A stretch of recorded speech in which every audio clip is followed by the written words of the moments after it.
साडा channel subscribe करो, नाल ही दबाओ बेल आइकॉन।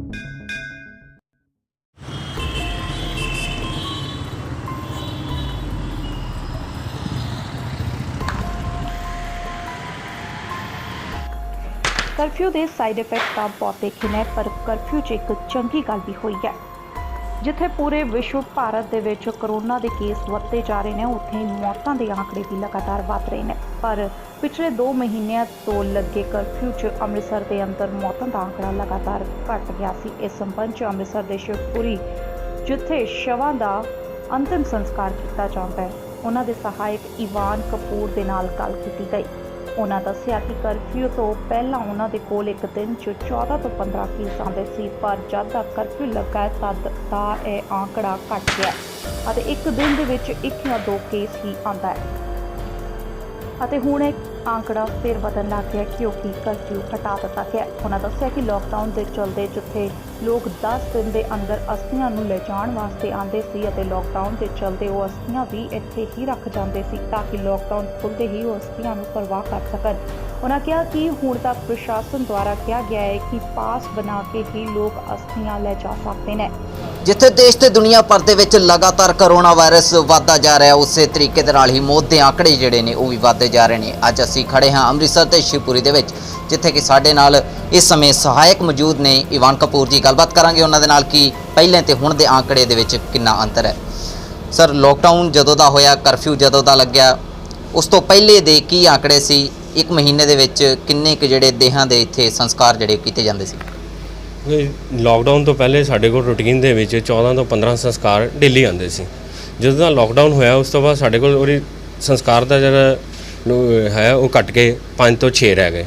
ਹੁਣ ਦੁਬਾਰਾ ਜਦੋਂ ਦਾ ਲਾਕਡਾਊਨ ਦੁਬਾਰਾ ਹੌਲੀ ਹੌਲੀ ਕਰਕੇ ਲਾਕਡਾਊਨ 4 ਆਇਆ ਹੈ, ਉਸ ਤੋਂ ਬਾਅਦ ਫਿਰ ਸੰਸਕਾਰ ਦੀ ਜਿਹੜੀ ਸਪੀਡ ਹੋਈ ਉਹ 13-14 ਰੂਟੀਨ 'ਚ ਸਾਡੇ ਫਿਰ ਆਉਣੇ ਸ਼ੁਰੂ ਦੁਬਾਰਾ ਉਸ ਤਰ੍ਹਾਂ ਹੀ ਹੋ ਗਏ ਨੇ। ਮਤਲਬ ਕੀ ਵਜ੍ਹਾ ਇਹਦੀ ਮੰਨ ਸਕਦੇ ਹੋ ਕਿ ਲੋਕਡਾਊਨ ਦੇ ਵਿੱਚ ਕਿਉਂ ਇੰਨੀ ਇਹਦੀ ਸੰਖਿਆ ਜਿਹੜੀ ਉਹ ਘਟਦੀ ਗਈ? ਉਹਦੇ ਦੇਖੋ ਜੀ, ਉਹਦੇ ਹੋ ਸਕਦਾ ਵਾ ਉਹਦੇ 2-3 ਕਾਰਨ ਹੈ ਕਿ ਐਕਸੀਡੈਂਟਲ ਕੇਸ ਘਟ ਗਏ ਨੇ ਸਾਡੇ ਕੋਲ। ਦੂਸਰੇ ਲੜਾਈ ਝਗੜੇ ਵਾਲੇ ਕੇਸ ਸੀ ਉਹ ਵੀ ਘਟ ਗਏ ਨੇ, ਜਿਹੜੇ ਲੋਕੀ ਮਾਰ ਕੁਟਾਈ ਕਰਕੇ ਆਪਸ 'ਚ ਇੱਕ ਦੂਸਰੇ ਨੂੰ ਕਤਲ ਕਰ ਦਿੰਦੇ ਸੀ, ਉਹ ਵੀ ਕੇਸ ਨਹੀਂ ਆਏ। ਔਰ ਡਾਕਟਰਾਂ ਨੇ ਵੀ ਜੋ ਉੱਥੋਂ ਤੱਕ ਸਾਨੂੰ ਜੋ ਲੱਗਦਾ ਵਾ ਕਿ ਡਾਕਟਰਾਂ ਨੇ ਵੀ ਆਪਣੇ ਪੇਸ਼ੈਂਟ ਨਹੀਂ ਡੀਲ ਕੀਤੇ ਤੇ ਉਹ ਘਰ ਭੇਜ ਦਿੱਤੇ, ਜਿਹਦੇ ਨਾਲ ਲੋਕੀ ਠੀਕ ਹੀ ਰਹੇ ਤੇ ਉਹਦੇ ਨਾਲ ਵੀ ਜਿਹੜਾ ਸਾਡੇ ਕੋਲ ਘਟ ਗਏ ਲੋਕੀ ਆਣੇ। ਕਿਉਂਕਿ ਕਰੋਨਾ ਮਹਾਮਾਰੀ ਜਿਹੜੀ ਹੈ ਉਹ ਕਾਫੀ ਵਿਸ਼ਵ ਦੇ ਵਿੱਚ ਫੈਲੀ ਹੋਈ ਹੈ। ਤਕਰੀਬਨ ਕੇਸਿਸ ਜਿਹੜੇ ਨੇ ਉਹਦੇ ਵੀ ਵੱਧਦੇ ਜਾ ਰਹੇ ਨੇ ਤੇ ਮੌਤ ਦੇ ਆંકੜੇ ਵੀ ਜਿਹੜੇ ਨੇ ਉਹਦੇ ਵੱਧਦੇ ਜਾ ਰਹੇ ਨੇ। ਕੀ ਕਰੋਨਾ ਦਾ ਕੋਈ ਪੇਸ਼ੈਂਟ ਆਪਣੇ ਇੱਥੇ ਆਇਆ? ਹਜੇ ਤੱਕ ਜੀ ਸਾਡੇ ਕੋਲ ਕੋਈ ਕਰੋਨਾ ਦਾ ਇੱਥੇ ਪੇਸ਼ੈਂਟ ਨਹੀਂ ਆਇਆ। ਜਿਹੜਾ ਵੀ ਪੇਸ਼ੈਂਟ ਹੈ ਉਸ ਕਾਰਪੋਰੇਸ਼ਨ ਨੇ ਜਾਂ ਗਵਰਨਮੈਂਟ ਨੇ ਆਪਣੇ ਤਰੀਕੇ ਨਾਲ ਕਿਤੇ ਹੋਰ ਸੰਸਕਾਰ ਕੀਤਾ ਹੈ। ਸਾਡੇ ਇੱਥੇ ਕੋਈ ਕਿਸੇ ਤਰ੍ਹਾਂ ਦਾ ਕੋਈ ਸੰਸਕਾਰ ਨਹੀਂ ਆਇਆ। ਕੀ ਕੋਈ ਗਵਰਨਮੈਂਟ ਵੱਲੋਂ ਜਾਂ ਤੁਹਾਨੂੰ ਇਤਲਾਹ ਕੀਤੀ ਗਈ ਹੋਵੇ ਕਿ ਇਸ ਤਰੀਕੇ ਦਾ ਕੋਈ ਪੇਸ਼ੈਂਟ ਹੈ, ਉਸ ਦਾ ਅੰਤਿਮ ਸੰਸਕਾਰ ਜਿਹੜਾ ਉਹ ਕੀਤਾ ਜਾਣਾ, ਕੋਈ ਇਸ ਤਰੀਕੇ ਦੀ ਅਪਰੋਚ ਕੀਤੀ ਗਈ? ਸਾਡੇ ਨਾਲ ਕੋਈ, ਸਾਡੀ ਸੰਸਥਾ ਨਾਲ ਕਿਸੇ ਵੀ ਤਰ੍ਹਾਂ ਦੀ ਕੋਈ ਅਪਰੋਚ ਨਹੀਂ ਕੀਤੀ ਜੀ। ਕਿਸੇ ਵੀ ਗਵਰਨਮੈਂਟ ਨੇ ਕਿਸੇ ਨਾਲ ਵੀ ਸਾਡੇ ਸੰਸਥਾ ਨਾਲ ਕਿਸੇ ਤਰ੍ਹਾਂ ਦਾ ਕਮਿਊਨੀਕੇਸ਼ਨ ਵੀ ਨਹੀਂ ਕੀਤਾ। ਇਸ ਕਾਰਨ ਸਾਡੇ ਕੋਲ ਇੱਥੇ ਕੋਈ ਸੰਸਕਾਰ ਕਰੋਨਾ ਦੇ ਨਾਲ ਰਿਲੇਟਡ ਨਹੀਂ ਆਇਆ। ਸੋ ਲੋਕਡਾਊਨ ਲੱਗਾ ਹੋਇਆ ਹੈ, ਅਗਰ ਅੰਤਿਮ ਸੰਸਕਾਰ ਹੁੰਦਾ ਹੈ ਤਾਂ ਜਿਸ ਤਰ੍ਹਾਂ ਕਹਿ ਦਿੰਦੇ ਨੇ ਕਿ ਫੁੱਲ ਪਰਵਾਨੇ, ਤਾਂ ਉਸ ਦਾ ਕਿਸ ਤਰੀਕੇ ਦੇ ਨਾਲ ਅਸੀਂ ਦੇਖ ਸਕਦੇ ਹਾਂ ਕਿ ਇੱਥੇ ਜਿਹੜੇ ਫੁੱਲ ਜਿਹੜੇ ਨਹੀਂ ਪਰਵਾਏ ਜਾ ਰਹੇ, ਕੀ ਆਪਣੇ ਕੋਲ ਸਬਮਿਟ ਕਰਵਾਏ ਜਾ ਰਹੇ ਨੇ? ਕੋਈ ਕਰੋਨਾ ਤੋਂ ਪਹਿਲੇ ਵੀ ਜਿਹੜੇ ਅਸੀਂ ਸਾਡੇ ਕੋਲ ਲੋਕੀ ਸੰਸਥਾ ਸਾਡੇ ਕੋਲ ਆ ਕੇ ਸਬਮਿਟ ਕਰਾ ਦਿੰਦੇ ਸੀ। ਹੁਣ ਕਰੋਨਾ ਦੇ ਕਾਰਨ ਜਿਹੜਾ ਲਾਕਡਾਊਨ ਲੱਗਾ ਹੈ, ਇੱਥੇ ਉਹਦੀ ਜਮਾਂ ਜਿਹੜੀ ਤਾਦਾਦ ਆ ਲੋਕੀ ਨਹੀਂ ਲੈ ਕੇ ਜਾ ਰਹੇ, ਜਿਹਦੇ ਕਾਰਨ ਸਾਡੇ ਕੋਲ ਰਸ਼ ਵੱਧਦਾ ਜਾ ਰਿਹਾ ਤੇ ਇੱਥੇ ਜਗ੍ਹਾ ਜਿਹੜੀ ਹੈ ਸਾਡੇ ਕੋਲ ਤੁਸੀਂ ਦੇਖ ਰਹੇ ਹੋ ਘਟਦੀ ਜਾ ਰਹੀ ਹੈ ਹੌਲੀ ਹੌਲੀ। ਹੁਣ ਕੁਝ ਹਫ਼ਤੇ ਤੋਂ 3-4 ਦਿਨਾਂ ਤੋਂ ਜਿਹੜਾ ਹਰਿਦੁਆਰ ਜਿਹੜੀ ਹੈ ਵਿਵਸਥਾ ਕਰ ਦਿੱਤੀ ਗਈ ਹੈ, ਜਿਹੜੇ ਗੌਰਮੈਂਟ ਨਾਲ ਪਾਸ ਦੀ ਮੁਹੱਈਆ ਕਰਵਾ ਲੈਂਦੇ ਨੇ ਉਹ ਇੱਥੋਂ ਸਾਡੇ ਕੋਲ ਸਮਾਨ ਲੈ ਕੇ ਜਾ ਰਹੇ ਨੇ। ਕੁਝ ਆਪਣੇ ਤੌਰ ਤੇ ਬਿਆਸ ਦੇ ਵੀ ਜਿਹੜਾ ਵਾ ਫੁੱਲ ਪਰਵਾਏ ਜਾ ਰਹੇ ਨੇ, ਕੁਝ ਲੋਕੀ ਫੁੱਲ ਜਿਹੜੇ ਬਿਆਸ ਜਾ ਕੇ ਪਰਵਾ ਰਹੇ ਨੇ। ਤੁਹਾਡੇ ਵੱਲੋਂ ਗਾਈਡ ਨਹੀਂ ਕੀਤਾ ਜਾ ਰਿਹਾ ਕਿ ਡੀਸੀਪੀ ਸਾਹਿਬ ਦੀਆਂ ਹਦਾਇਤਾਂ ਆ ਚੁੱਕੀਆਂ ਨੇ ਕਿ ਤੁਸੀਂ ਈ ਪਾਸ ਲੈ ਕੇ, ਯਾਨੀ ਕਿ ਆਨਲਾਈਨ ਜਿਹੜਾ ਪਾਸ ਹੈ ਉਹਨੂੰ ਲੈ ਕੇ ਤੁਸੀਂ ਅਸਥੀਆਂ ਜਿਹੜੀਆਂ ਉਹ ਪਰਵਾਹ ਕਰ ਸਕਦੇ ਹੋ? ਅਸੀਂ ਸਾਰਿਆਂ ਨੂੰ ਵਿਵਸਥਾ ਨੂੰ ਕਿਹਾ ਵਾ, ਕਿਸੇ ਦੀ ਆਪਣੀ ਮਜਬੂਰੀ ਵੀ ਹੋ ਸਕਦੀ ਹੈ ਜਾਂ ਕਿਸੇ ਕੋਲ ਅਪਰੋਚੇਬਿਲਟੀ ਨਹੀਂ ਹੋ ਸਕਦੀ, ਈ ਪਾਸ ਦੀ ਵਿਵਸਥਾ ਤਾਂ ਉਹਨਾਂ ਨੇ ਕਰਨੀ ਹੈ। ਕਿਸੇ ਦੀ ਕੋਈ ਨਾ ਕੋਈ ਵਿਵਸਥਾ ਦੇ ਕਾਰਨ ਉਹ ਨਹੀਂ ਜਾ ਪਾ ਰਿਹਾ ਜਾਂ ਕਿਸੇ ਕੋਲ ਪੈਸੇ ਨਹੀਂ ਹੈਗੇ ਕਿ ਉਹ ਆਪਣੀ ਪ੍ਰਾਈਵੇਟ ਗੱਡੀ ਕਰਕੇ ਜਾਵੇ, ਕਿਉਂਕਿ ਹਰਿਦੁਆਰ ਵਾਲੀ ਗੱਡੀਆਂ ਜਿਹੜੀਆਂ ਉਹ ਇੱਕ ਅੱਧੇ ਦਿਨ ਤੋਂ ਹੀ ਹਜੇ ਸ਼ੁਰੂ ਹੋਈਆਂ। ਹਰਿਦੁਆਰ ਵਾਲੀ ਜਾਣ ਵਾਲੀ ਜਿਹੜੀ ਗੱਡੀਆਂ ਅੰਮ੍ਰਿਤਸਰ ਤੋਂ ਸਿੱਧੀ ਹਜੇ ਸ਼ੁਰੂ ਨਹੀਂ ਹੋਈਆਂ ਸੀ। ਸੋ ਜਿਸ ਤਰ੍ਹਾਂ ਤੁਸੀਂ ਦੱਸਿਆ ਹੈ ਕਿ ਲੋਕਡਾਊਨ ਯਾਨੀ ਕਿ ਕਰਫਿਊ ਤੋਂ ਪਹਿਲਾਂ ਤਕਰੀਬਨ 15 ਤੋਂ 16 ਕੇਸਿਸ ਜਿਹੜੇ ਸੀ ਉਹ ਤੁਹਾਡੇ ਕੋਲ ਆਉਂਦੇ ਸੀ, ਲੇਕਿਨ ਉਸ ਤੋਂ ਬਾਅਦ ਜਿਹੜੇ ਕੇਸਿਸ ਘਟ ਕੇ 4 ਤੋਂ 5 ਰਹਿ ਗਏ। ਲੇਕਿਨ ਹੁਣ ਰੀਸੈਂਟ ਜਦੋਂ ਅੰਮ੍ਰਿਤਸਰ ਨੂੰ ਰਿਲੀਫ ਦੇ ਦਿੱਤੀ ਗਈ ਹੈ, ਅੰਮ੍ਰਿਤਸਰ ਦੇ ਵਿੱਚ ਤਕਰੀਬਨ ਕਰਫਿਊ ਖਤਮ ਕਰ ਦਿੱਤਾ ਗਿਆ ਹੈ, ਲੋਕਡਾਊਨ ਅਜੇ ਵੀ ਜਾਰੀ ਹੈ, ਪਰ ਆંકੜਾ ਜਿਹੜਾ ਹੈ ਉਹ ਹੁਣ ਕੀ ਉਹਦੀ ਹਾਲਾਤ ਨੇ, ਹੁਣ ਕਿਸ ਗਿਣਤੀ 'ਚ ਆ ਰਿਹਾ ਆંકੜਾ? ਕੋਈ ਹੁਣ ਪਿਛਲੇ 5-6 ਦਿਨਾਂ ਤੋਂ ਸਾਡੇ ਕੋਲ ਜਿਹੜਾ ਆંકੜਾ ਹੈ ਲੋਕਡਾਊਨ 4 ਤੋਂ ਬਾਅਦ ਦਾ, ਉਹ 12 ਤੋਂ ਲੈ ਕੇ 15-16 ਦੇ ਵਿੱਚ ਰੂਟੀਨ ਦੇ ਵਿੱਚ ਫਿਰ ਸਾਡੇ ਕੋਲ ਉਸ ਤਰ੍ਹਾਂ ਹੀ ਸੰਸਕਾਰ ਆਣੇ ਸ਼ੁਰੂ ਹੋ ਗਏ। ਉਹਦੇ ਦੋ ਰੀਜ਼ਨ ਨੇ, ਇੱਕ ਤਾਂ ਗਰਮੀ ਵੱਧ ਰਹੀ ਹੈ, ਲੂ ਦੇ ਕਾਰਨ ਵੀ ਲੋਕਾਂ ਦੇ ਜਿਹੜੇ ਗਰੀਬ ਬੰਦਾ ਵਾ ਉਹਦੀ ਲੂ ਨੂੰ ਨਹੀਂ ਸਹਾਰ ਪਾ ਰਿਹਾ, ਉਹਦੇ ਕਾਰਨ ਵੀ ਸੰਸਕਾਰ ਵੱਧ ਗਏ ਨੇ।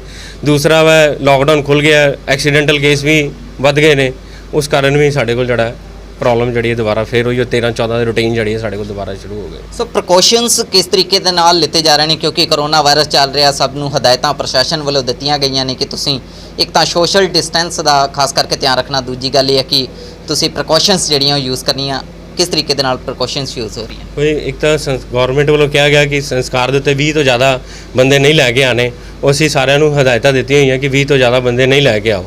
ਦੂਸਰਾ ਸੋਸ਼ਲ ਡਿਸਟੈਂਸਿੰਗ ਸਾਡੇ ਬੰਦੇ ਬਣਾ ਕੇ ਰੱਖ ਰਹੇ ਨੇ, ਤੇ ਦੇਖ ਰਹੇ ਹੋ ਸਭ ਨੂੰ ਮਾਸਕ ਪ੍ਰੋਵਾਈਡ ਕਰਵਾਏ ਹੋਏ ਨੇ। ਬਾਕੀ ਹੁਣ ਪਬਲਿਕ ਜਿਹੜੀ ਹੈ ਹੁਣ ਉਹ ਕਹਿਦਾ ਸਭ ਨੂੰ ਹੈ, ਸਭ ਮੰਨ ਵੀ ਰਹੇ ਨੇ।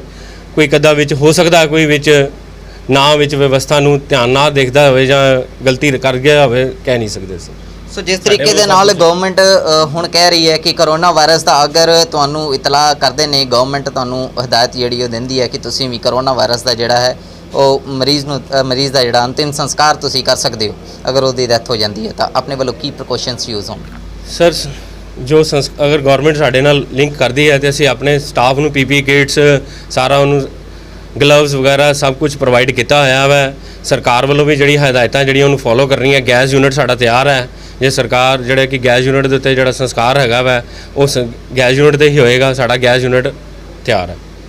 ਸੋ ਇਹ ਸਨ ਸਹਾਇਕ ਈਵਾਨ ਕਪੂਰ ਜੀ, ਜਿਨ੍ਹਾਂ ਵੱਲੋਂ ਦੱਸਿਆ ਗਿਆ ਕਿ ਤਕਰੀਬਨ ਪਹਿਲਾਂ ਲੋਕਡਾਊਨ ਤੋਂ ਪਹਿਲਾਂ ਯਾਨੀ ਕਿ ਕਰਫਿਊ ਤੋਂ ਪਹਿਲਾਂ ਜਿਹੜਾ ਆંકੜਾ ਸੀ 14 ਤੋਂ 15 ਦਾ ਆંકੜਾ ਸੀ, ਲੇਕਿਨ ਹੁਣ ਜਿਹੜਾ ਆંકੜਾ ਹੈ ਫਿਰ ਦੁਬਾਰਾ ਮੁੜ ਉੱਥੇ ਹੀ ਆ ਗਿਆ ਹੈ, ਕਿਉਂਕਿ ਅੰਮ੍ਰਿਤਸਰ ਨੂੰ ਕੀ ਪੂਰੇ ਪੰਜਾਬ ਨੂੰ ਰਿਲੀਫ ਦੇ ਦਿੱਤੀ ਗਈ ਹੈ। ਤਾਂ ਲੋਕਡਾਊਨ ਜਿਹੜਾ ਉਹ ਅਜੇ ਵੀ ਜਾਰੀ ਹੈ, ਪਰ ਕਰਫਿਊ ਨੂੰ ਖਤਮ ਕਰ ਦਿੱਤਾ ਗਿਆ, ਜਿਸ ਦੇ ਤਹਿਤ ਲਗਾਤਾਰ ਆંકੜਿਆਂ ਦੇ ਵਿੱਚ ਹੁਣ ਬੜੋਤਰੀ ਹੋ ਰਹੀ ਹੈ। ਔਰ ਇਹਨਾਂ ਦਾ ਇਹ ਵੀ ਕਹਿਣਾ ਹੈ ਕਿ ਤਕਰੀਬਨ ਹੁਣ ਇਹਨਾਂ ਵੱਲੋਂ ਅਗਰ ਪ੍ਰਸ਼ਾਸਨ ਵੱਲੋਂ ਇਹਨਾਂ ਨੂੰ ਅਪੀਲ ਕੀਤੀ ਜਾਂਦੀ ਹੈ ਜਾਂ ਉਹਨਾਂ ਵੱਲੋਂ ਹਦਾਇਤਾਂ ਦਿੱਤੀਆਂ ਜਾਂਦੀਆਂ ਨੇ ਕਿ ਕਰੋਨਾ ਵਾਇਰਸ ਦਾ ਅਗਰ ਕੋਈ ਕਿਸੇ ਦੀ ਡੈਥ ਹੋ ਜਾਂਦੀ ਹੈ ਤਾਂ ਅਗਰ ਅਪਰੋਚ ਇੱਥੇ ਕੀਤੀ ਜਾਂਦੀ ਹੈ ਤਾਂ ਇਹਨਾਂ ਵੱਲੋਂ ਵੀ ਪੂਰੇ ਪ੍ਰੀਕਾਸ਼ਨਸ ਲੈ ਕੇ ਉਹਨਾਂ ਦੀ ਡੈਥ ਦਾ ਅੰਤਿਮ ਸੰਸਕਾਰ ਕੀਤਾ ਜਾਵੇਗਾ। ਕੈਮਰਾਮੈਨ ਗੌਰਵ ਕਪੂਰ ਦੇ ਨਾਲ ਵਿਸ਼ਾਲ ਸ਼ਰਮਾ, ਦੈਨਿਕ ਮੇਲ ਪੰਜਾਬੀ ਟੀਵੀ, ਅੰਮ੍ਰਿਤਸਰ। ਚਮਤਕਾਰ ਹੁੰਦੇ ਨੇ, ਦੇਖੋ ਆਪਣੀਆਂ ਅੱਖਾਂ ਸਾਹਮਣੇ। 3 ਘੰਟੇ 'ਚ ਹਰ ਪਰੇਸ਼ਾਨੀ ਦਾ ਹੱਲ ਪਾਓ। 7 ਇਲਮਾਂ ਦੇ ਮਾਹਿਰ ਦਿਵਾਂਸ਼ੂ ਜੋਸ਼ੀ। ਮੇਰੇ ਕੀਤੇ ਨੂੰ ਕੋਈ ਕੱਟ ਨਹੀਂ ਸਕਦਾ, ਕੱਟਣ ਵਾਲੇ ਨੂੰ ਮੂੰਹ ਮੰਗਿਆ ਇਨਾਮ। ਪਰੇਸ਼ਾਨੀ ਜਿਵੇਂ ਮਨਚਾਹਾ ਪਿਆਰ, ਪਤੀ ਪਤਨੀ ਚੰਬਣ, ਕਾਲੇ ਜਾਦੂ ਦਾ ਖਾਤਮਾ, ਬਿਮਾਰੀ ਦਵਾ ਨਾ ਲੱਗਣਾ, ਵਸ਼ੀਕਰਨ ਕਰਵਾਓ। ਜਿਸ ਨੂੰ ਚਾਹੇ ਉਸ ਨੂੰ ਆਪਣੇ ਵਸ 'ਚ ਕਰੋ। ਲਾਟਰੀ ਨੰਬਰ ਪਾਓ, ਭਾਵੇਂ 649 ਹੋਵੇ ਜਾਂ ਲੋਟੋ ਮੈਕਸ। ਧੋਖੇਬਾਜ਼ ਪ੍ਰੇਮੀ ਪ੍ਰੇਮਿਕਾ, ਸੌਤਨ ਦੁਸ਼ਮਣ ਨੂੰ ਆਪਣੀਆਂ ਅੱਖਾਂ ਸਾਹਮਣੇ ਤੜਫਦਾ ਵੇਖੋ। 7082844950। पंडित MK शर्मा।